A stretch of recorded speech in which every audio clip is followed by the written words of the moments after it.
Shoppers are waking up to a nightmare inside Aldi. The no-frills chain, once seen as America's last safe haven for cheap groceries, is now cracking under pressure. From olive oil and eggs to coffee, orange juice, and even basic baking staples, prices have doubled in shocking fashion, rewriting the rules of the American kitchen. This isn't just about higher tags. It's about how climate disasters, disease outbreaks, global tariffs, and broken supply chains are forcing families to sacrifice rituals they thought were untouchable. What's left when even Aldi can't keep food affordable? Part 1. The First Crack. Olive Oil at Aldi. 2 weeks ago, the same basket. Today, the total blinks higher, again. No coupon glitch, no cashier error, just a number that moved while you weren't looking. For a decade, Aldi was the easiest promise in American groceries. Tight aisles, private labels, no music, no frills, no problem. You showed up, you saved money, and you didn't have to make a speech about it on the way home. But if you want to hear the moment that promise started to thin, stand quietly in the cooking oil aisle and just listen. It's in the silence between two shoppers who both reach for the green bottle, then pull back as if it were hot. A woman in a navy cardigan holds a Simply Nature and specially selected extra virgin olive oil bottle in her palm, the way you hold a grocery you used to trust. She checks the tag, tries to remember what it was last spring, and does the mental trigonometry every household now performs at the shelf. What did we spend last time? What can we trade down? What tricks haven't we used yet? She used to grab 2 bottles without thinking.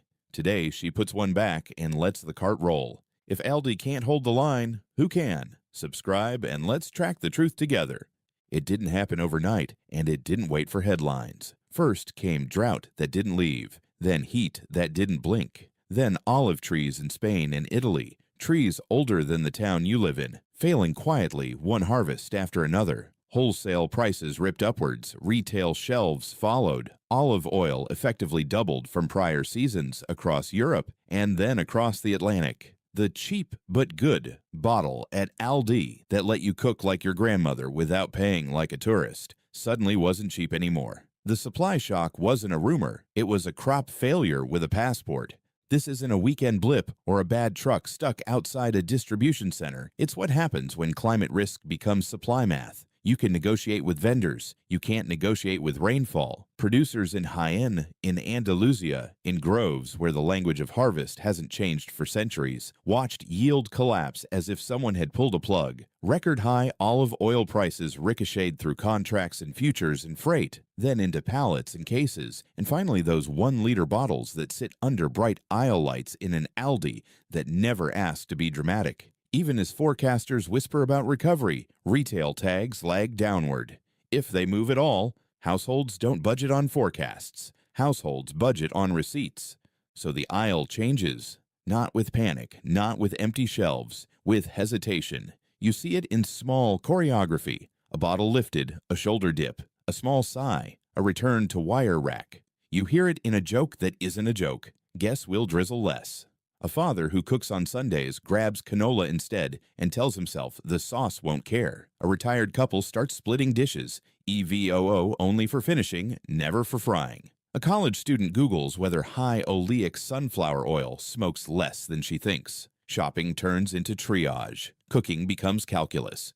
What changed isn't just price, it's permission. Olive oil used to be the effortless green light, heart-smart Mediterranean, a thing you could feel good about in a week that didn't give you many wins. When the tag doubles, it takes that permission away. Now, every pour feels like a choice against something else. A breakfast later in the week, the salad you promised to eat, the gas you hoped would last until Friday. In kitchens where recipes were a safe ritual, you start seeing measurement creep.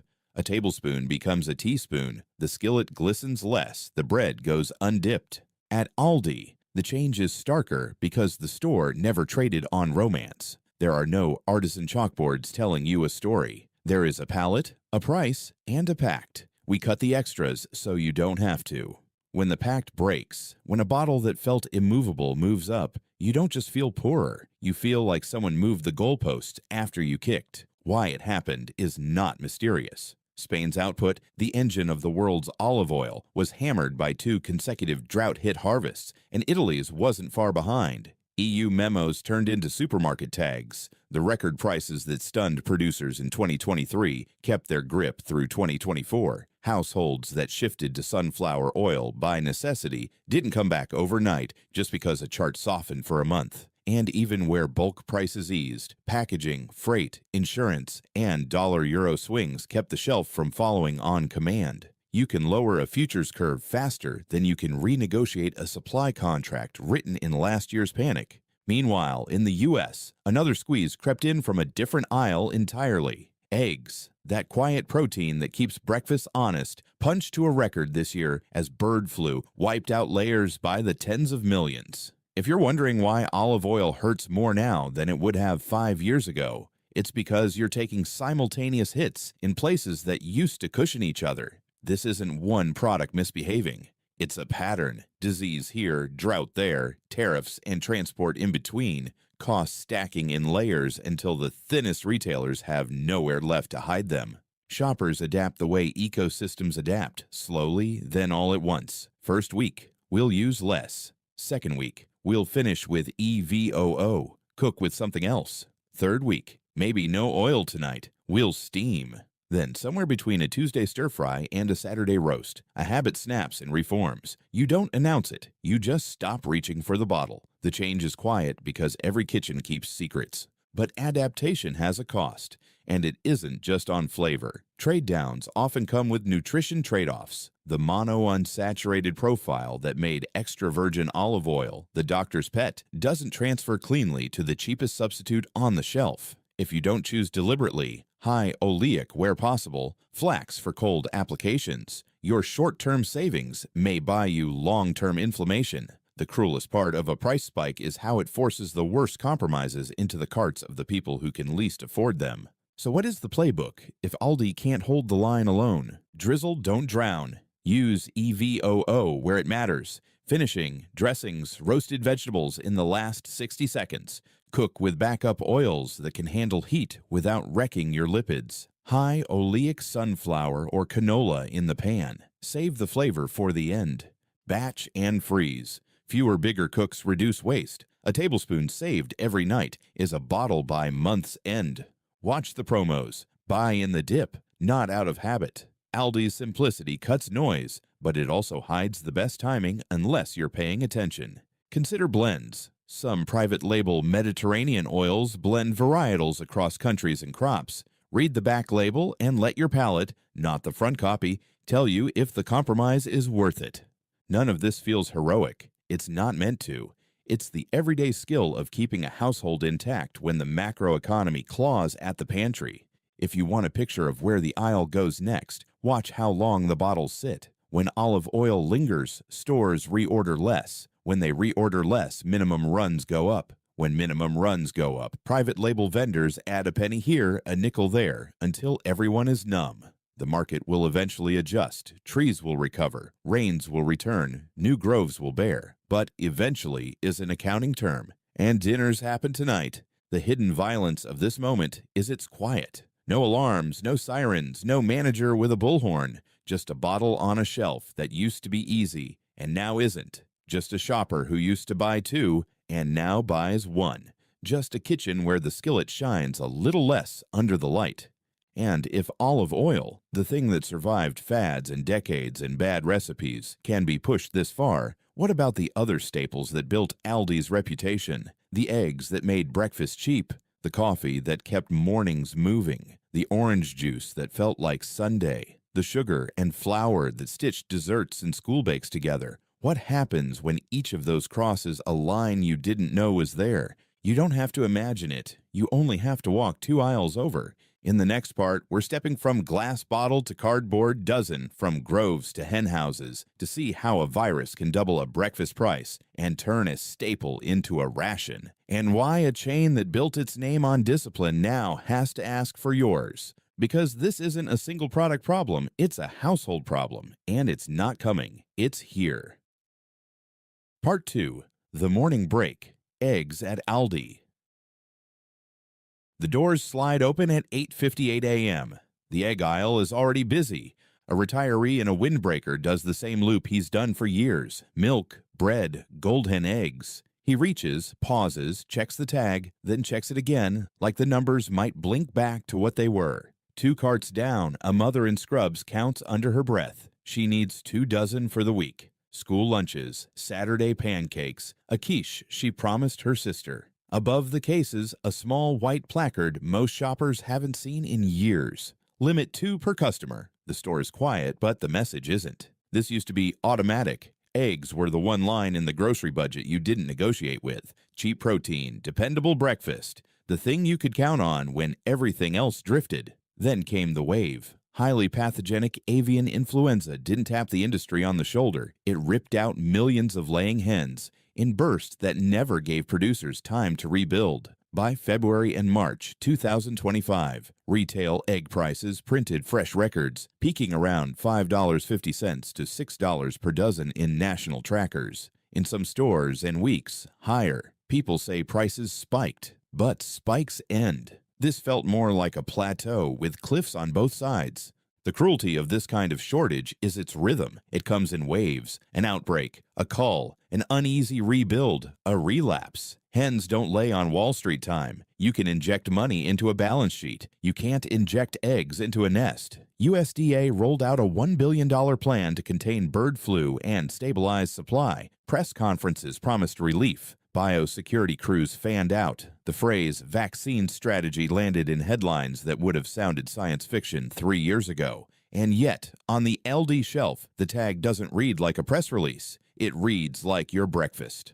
Watch the aisle long enough, and you'll see how households adapt. The retiree takes 1 carton instead of 2. The mother in scrubs swaps Pancake Saturday for oatmeal and peanut butter, tells the kids it's something different, smiles because she has to. A college student opens her notes app and types flax egg ratio for the banana bread she promised her roommate. Another shopper hesitates in front of the cage-free row, noticing that this week the fancy eggs are weirdly close in price to the regular dozen. In a market turned upside down by disease, sometimes the premium tier falls slower than the base. The aisle doesn't argue, it just shrugs. You can trace the pressure from coop to shelf like a wire. Depopulation. A positive flock means mass culling, not trimming, but tearing out tens or hundreds of thousands of birds at once. That's a hole you don't fill by Tuesday. Recovery lag. New pullets don't arrive fully productive. It's months. And every month you're short is a month retail must price to demand. Feed and energy. Even when grain prices wobble down, the electricity, labor, and transport that cooled your eggs, don't forget last year's bills. Retail reality. Aldi's model is ruthlessly lean. Lean helps you on the way down and exposes you on the way up. There's no extra cushion to soften the blow. By late winter, chains from Aldi to Costco quietly posted limits, not to create panic, to throttle the rush before it became one. The limits weren't forever, but they sent a message. This is allocation, not abundance. Then in midsummer, a twist from far away. Brazilian eggs landing in U.S. ports at volumes that would have sounded absurd in 2022. Imports surged as America tried to backfill a domestic hole. Then Washington slapped a 50% tariff on Brazilian goods, eggs included. The signal to shoppers is subtle but real. Even the outside rescue has politics now. If you felt like you were paying for biosecurity earlier, now you're paying for geopolitics too. Aldi knows its customers. That's why you'll sometimes see Gold Hen slotted where you expect it, and a cheaper 6 count nearby, as if the shelf itself is whispering compromise. The chain doesn't do aisle theatrics. No choreographed displays to distract you from the math. Just cartons, price tags, and a pack that used to feel unbreakable. Best price wins. But disease doesn't negotiate with a private label. When supply collapses, best price becomes least bad. And the difference between those two phrases is what you feel in your stomach when the total blinks. Here's the part where a video like this usually delivers life hacks.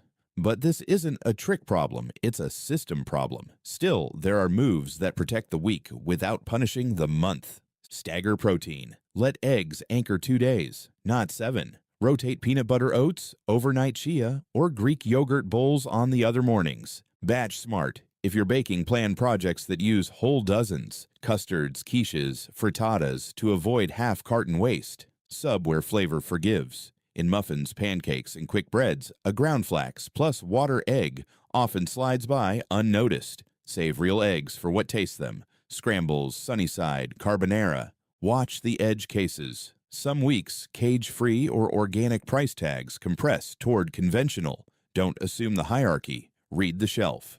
The temptation, especially online, is to blame a single villain. Corporate greed, government failure, global warming, tariffs.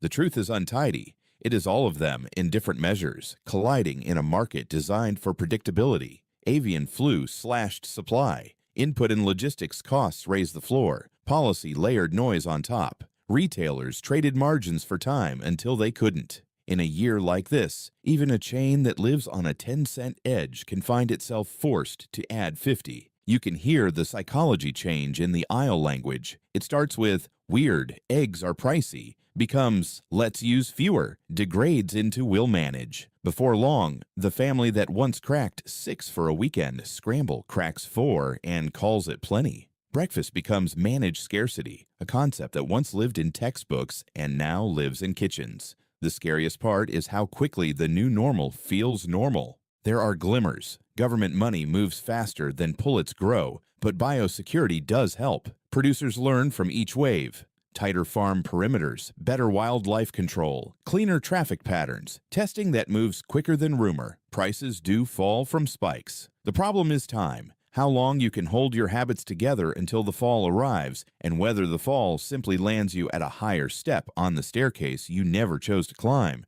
Prices doubled, habits broken. Stay with us. Next time might hit your kitchen first. And there are the quiet inequities no shelf tag tells you.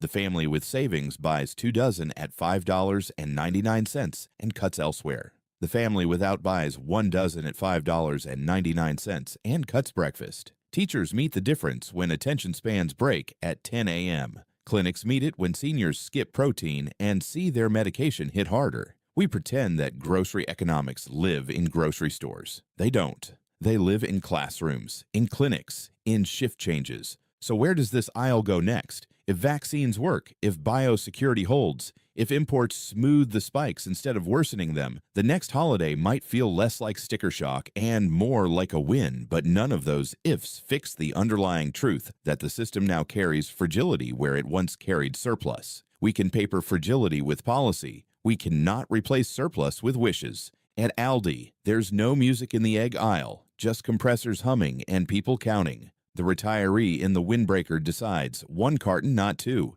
The mother in scrubs takes the limit and plans pancakes for every other Saturday. The college student adds flax meal to her list and feels strangely proud of herself for solving a problem that shouldn't be hers to solve. As the doors slide open for the next wave of shoppers, the placard stays up. It's small, it's clean, it's polite, and in its politeness is the whole story. Rationing by manners. Not because America forgot how to farm, but because a virus refused to care and a market priced the refusal into breakfast. You don't need to read a policy brief to understand what's coming next. Just turn your cart, follow the hum toward the coolers, and look for the orange labels stacked at hip height. Coffee, the ritual that refuses to be canceled. The line item most households will pay for, even when everything else is on trial. If eggs taught us how scarcity feels, coffee will teach us how it persists. Quietly, cup by cup, routine by routine, until price becomes the thing you drink without tasting. And that's where we go in part 3, from cartons to beans. From breakfast protein to the psychology of ritual. From what you need to what you won't give up, even when the price says you should. Because if you want to know how inflation hardens into habit, you don't watch the sirens. You watch the morning. Part 4, the glass that disappeared, orange juice at Aldi, and what it means. At 7:14 a.m., the cooler light hits the cartons like sunrise on a row of small suns. Nature's nectar, simply nature. Pulp, no pulp. Calcium, no promises, except the one everyone grew up with.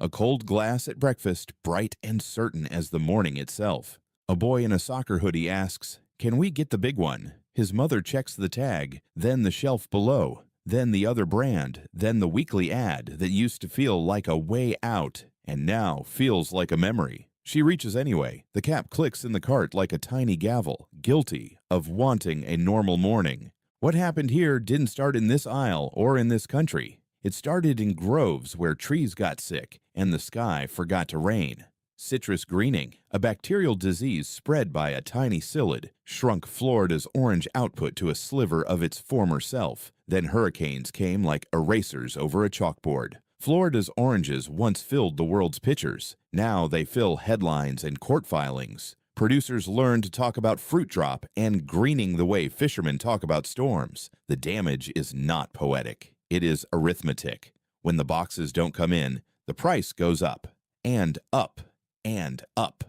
On the commodity screens, frozen concentrated orange juice became a chart you'd think someone drew as a prank. Record highs in late 2024, an arc so steep it made even veteran traders whisper. Those numbers live far away from Aldi's cooler until they don't. Futures become contracts, contracts become pallets, pallets become tags, and suddenly, the everyday low for a 52-ounce jug looks like a special occasion price from the before years. Look closely and you'll see two oranges, two Americas. The organic, not from concentrate bottle, the one a doctor might nod at, sits near $6.59 in some Aldi markets. Worth it if you can, impossible if you can't. The more basic, Nature's Nectar not from concentrate jugs hover nearer $3.99 when a price drop runs, reminding you that relief exists, but it is temporary, regional, and never guaranteed 2 weeks in a row. Shoppers trade down by label or by size. Mornings trade down with them. Did it really double? Ask the receipts. In a lot of kitchens, yes, comparing the old $2-something bottles to the $4+ bottles now. Lifestyle pages, industry briefs, and the BLS's own average price series all point in the same direction. From the early 2020s to 2025, OJ moved from habit to line item, with 12-ounce equivalents jumping toward 2 times what people remember, and frozen concentrate per 16 ounces around $4.64 in July 2025. The story isn't smooth. There are dips. There are promos. But the staircase only seems to climb. And then, as if crop disease and storms weren't enough, policy put its thumb on the scale. Washington's new tariff regime pulled orange juice into the trade crossfire. Importers warned that duties on Brazil, America's lifeline supplier when Florida falters, could push supermarket prices another quarter higher. If you felt a second bump after the first shock, that's not your imagination. It's a policy surcharge layered over weather and biology. The aisle doesn't list tariff on the ingredient panel, but your receipt does. What does a family do with that? They do what families always do when the world raises rent on the ordinary. A father stirs water into a frozen can for the first time in years and tells his kids it's throwback juice. A grandmother dilutes 2 to 1, chills it hard, and calls it restaurant style. A nurse switches to shelf-stable cartons and reserves the fresh jug for Sundays, the way her parents reserved steak. A high schooler pours half a glass and tops with seltzer because TikTok called it a hack and because she wants to help. If coffee taught us the price of ritual, orange juice teaches us the price of childhood, not the vague idea, the specific sound of a cap, the specific sweetness on a weekday you didn't earn. That's why this aisle hurts more than its calories suggest. You aren't just paying for vitamin C. You're paying to keep the morning familiar. Aldi's cooler faces that emotion with the same discipline it uses for beans and bread. No violins, no premium Grove storytelling, just SKUs, pallet logic, and a promise to squeeze every penny out of logistics. When that promise runs into a global shortage, the store does the next best thing. Price drops where it can, private label options where it can't, and a layout that lets your eye drift to the cheapest cap. It is a kindness, but it isn't a cure. The cure is rain in Florida. The cure is trees that don't get sick. The cure is a supply chain that doesn't have to detour around a dry canal or a war zone. None of those live in aisle 12. Here is the part with moves, not miracles. Don't pour your money. Serve smaller glasses by default. Top with seltzer for sparkling OJ on weekdays. Save full strength for weekends. Rotate your C. Alternate OJ days with whole citrus, frozen berry blends, or vitamin C heavy slaws. The nutrient is the point. The glass is the ritual. Use concentrate deliberately. Mix strong and cut back with ice in pitchers. Most palates won't notice at breakfast speed. Buy on signal, not mood. When headlines talk about harvest recovery or futures easing, look for promo windows in the weeks that follow. Stock then. Does any of this feel good? Number. It feels like managed scarcity, polite enough to pass in public, sharp enough to cut in private. And the wound isn't only financial. Teachers meet it when kids run out of fuel by 10. Clinics meet it when seniors cut fortified foods before they cut pills. We pretend grocery math lives in grocery stores. It doesn't. It lives in classrooms and waiting rooms and double shifts where an orange-colored drink at 6 a.m. used to buy an hour of calm. So where does this story end? Maybe with science. Researchers are planting disease-tolerant rootstocks. Nurseries are scaling them. Florida is trying to stand back up, maybe with geography. Brazil filling the gap if policy lets it, maybe with luck. But none of those give you tomorrow's breakfast. They promise eventually, and families live in now. And because we promised 5 staples, not a single elegy, we should name the last one even if we've been walking past it all morning. The baking basics that stitched school cupcakes and sundae crusts together. The cheap sack of flour, the 2-something sugar. They didn't scream, they crept. Not the headline-grabbing spike of eggs or OJ, but the kind of stair-step inflation that turns "we can make it at home" into "we can't afford to make it at home." In 2025, even as global sugar prices eased from their wild peaks, U.S. retail tags stayed sticky. Domestic supports, packaging, and freight keeping them elevated. Many Aldi shoppers now meet a 4-pound bag that costs more than they remember by a lot, and flour that no longer feels like a rounding error. The quietest inflation is still inflation, but the thesis of this film was never prices go up. It was how they go up and what that does to a household's soul. We watched olive oil teach us to drizzle, not drown. Eggs taught us that limits aren't just for pandemics. Coffee taught us what we refuse to cancel. Orange juice taught us what we mourn. And the baking aisle taught us how the small things add up until a kitchen feels like a negotiation. Aldi didn't cause this story. It revealed it. By stripping away frills, it made the math unmistakable, the way a black and white photo makes a face look truer. If the leanest chain in America is blinking, the problem isn't the logo. It's the world outside the sliding doors. Weather that won't behave, diseases that don't ask permission, ships that sail longer routes, policies that carry a surcharge you can't see until you pay it. What can you do with that? You can be deliberate. Buy when the signal is good. Split when the bag is big. Reserve the expensive ingredient for the moment it actually tastes like money.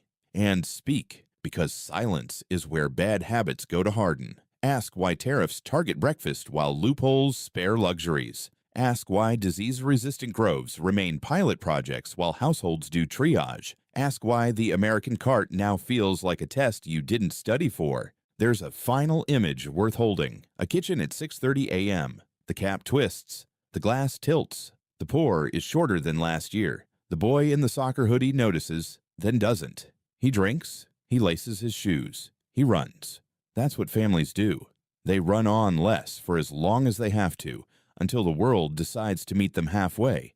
If you felt this, tell us where it hit first. Oil, eggs, coffee, juice, the baking aisle. Tell us what you've traded, what you refuse to trade, and what you wish you didn't have to explain to your kids. Like, subscribe, ring the bell, all the mechanics of keeping a conversation alive. But more than that, keep your conversation alive. At the table, in the car, in the aisle when you whisper, "Not this week." Because nothing in a democracy changes until the ordinary does. And the ordinary just changed.